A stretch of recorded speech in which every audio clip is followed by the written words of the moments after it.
nhân xong tè tè ui chưa chị tới đi là nông là chị nhớ về chị nhớ chị tàu đi phải quấn liều sát sát không để tôi nó không phải sát sát nhìn như là bên nhìn như cái chuyện mất cái gì thôi mất cái gì bên này là chú cái gì hành đâu mất cái sản nữa nên đặt kẹo đẹp kẹo ngon đồng cô chỉ muốn nha dù chỉ muốn nha thì chỉ bỏ đi li dù muốn nha thì bỏ đi xong tôi muốn nha đó chỉ bỏ đi khó đi nhà tôi chỉ mua bên này rồi chả bỏ đi chỉ sắp chỉ là họ được mất mà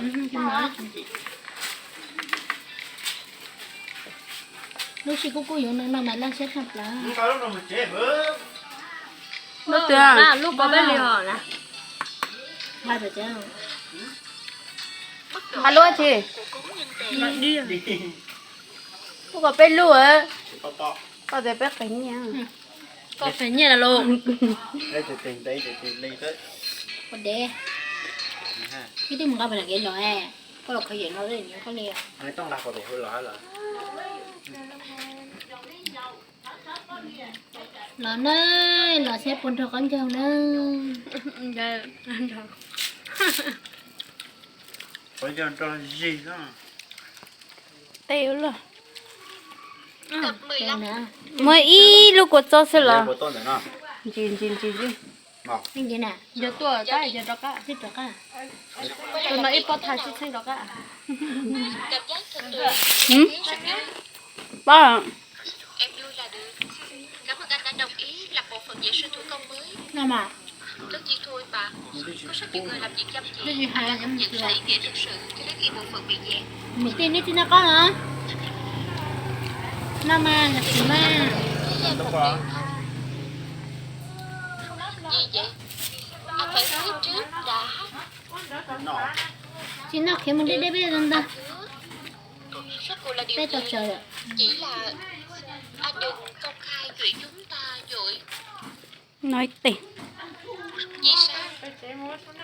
Không phải anh đã hứa rồi sao? bây giờ tới thầy tin nói được ngon rồi Em hả lo người ta sẽ bàn tán hay là chào mấy con em chào sợ nếu họ phát hiện ra thì họ sẽ đối xử với một em tôi đi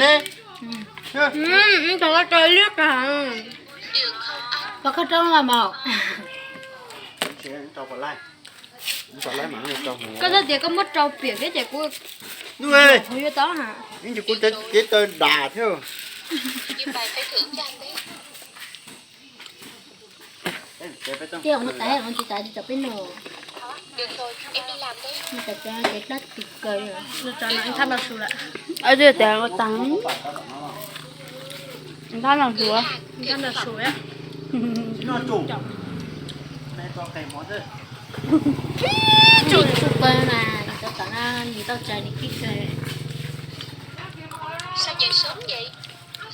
Lục Hiển, như trời tao rồi tôi như buông tôi không tưởng là một cái chi một cái mua số về sớm vậy. Mẹ phải khởi chợ Đi làm, không có chuyện gì nhiều để tôi về sớm.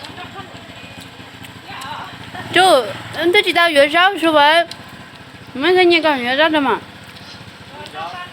mua cả nó cái tôi tổ bé cả Đã như sửa đó ra rồi, nấu canh chiên giò. Tôi đã có chuyện gì ăn không?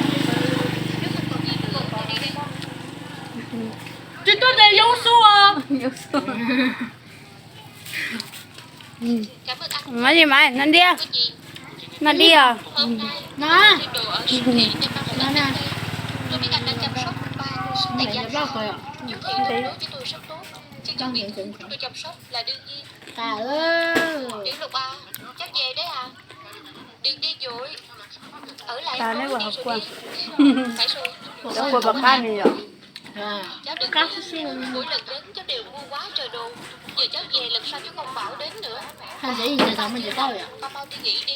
thằng đâu mà được có gì không được có thế mà Về học chú Thị. không muốn trên tàu có luôn rồi đừng chơi ta có tiền muốn trên tàu thì sao muốn tàu mà giờ có xem nó bị nhé qua có mà sao muốn trên tàu muốn trên tàu có heo không đừng canh dịch hả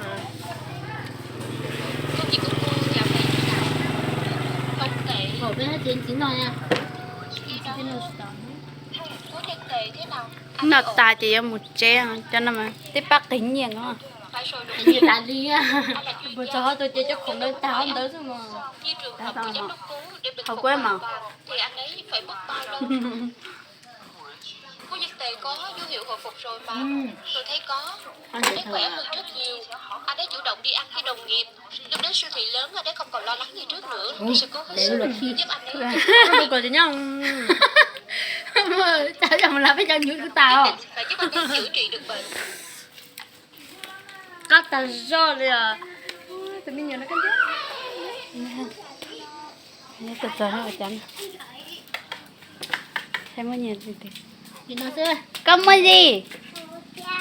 Cảm ơn Ken gì? Chào sốt kẹo. Cảm ơn Ken mấy nghìn? 1.000 à? Mấy cái? Đây. Vâng. Anh Hoàn nữa nhá.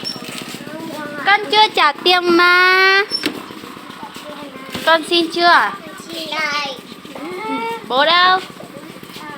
Mẹ đâu?